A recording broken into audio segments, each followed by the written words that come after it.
Hello, and welcome to my guide on World of Tanks.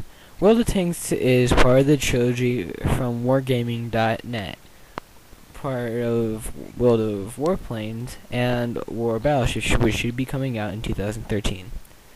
The World of Tanks game is an MMO-based tank shoot-'em-up where players from all over the world, including North America, Europe, and Russia, come together in historic tank battles using tanks from World War I and World War II.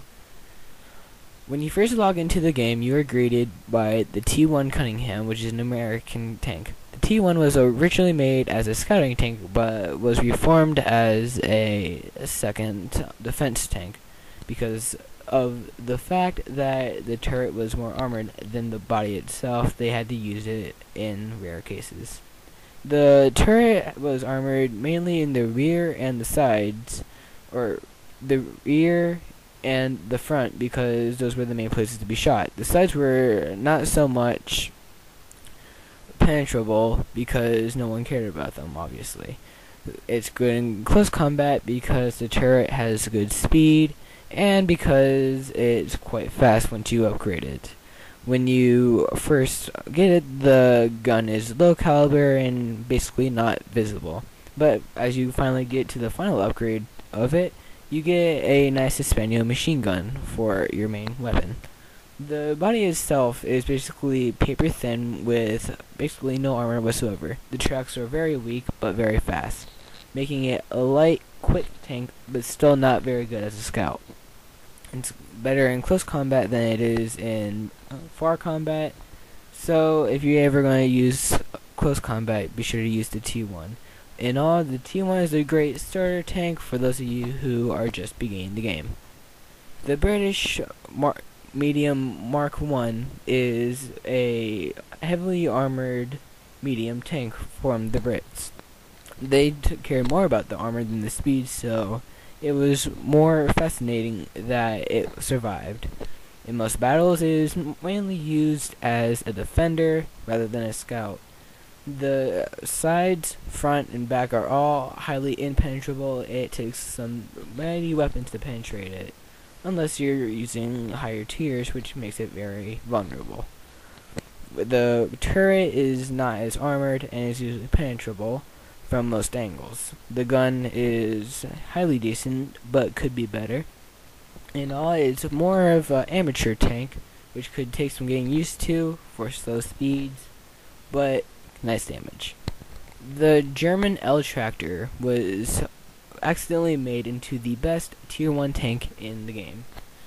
It was originally made as a scout, but progressed from there, became an attack, a scout, and a defender. It's nicely armored, has nice tracks, sturdy, and not too heavy. The body frame is heavily armored, not too heavy, but still works.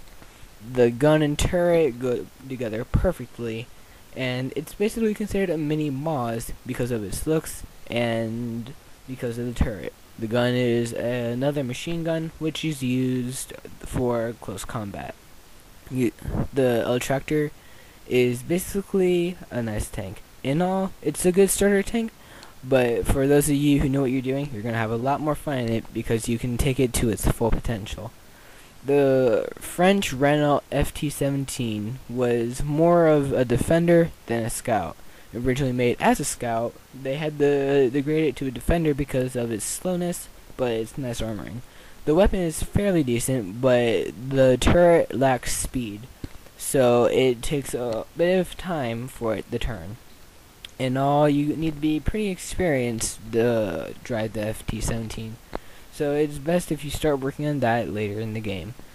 The final Tier 1 tank is the Soviet Union MS-1, which is used mainly as a scout, but can't be for very long. If you're going to use it as a scout, you have to have quick reflexes, know what you're doing, and be able to get out of tough situations, because it is slower and less armored than most of the tanks. The armor is paper thin and can easily be penetrated. The only couple good things about it are the tracks, which are nicely made, and the gun and turret, which go together nicely and form a nice combo to shoot people up. The tier 1 battles are normally quicker than other tier battles because people don't know what they're doing. The new people are normally being blown up by people who are coming back to enjoy life in the lower tiers. Stay tuned for next segment on tier 2 battles and tier 2 tanks.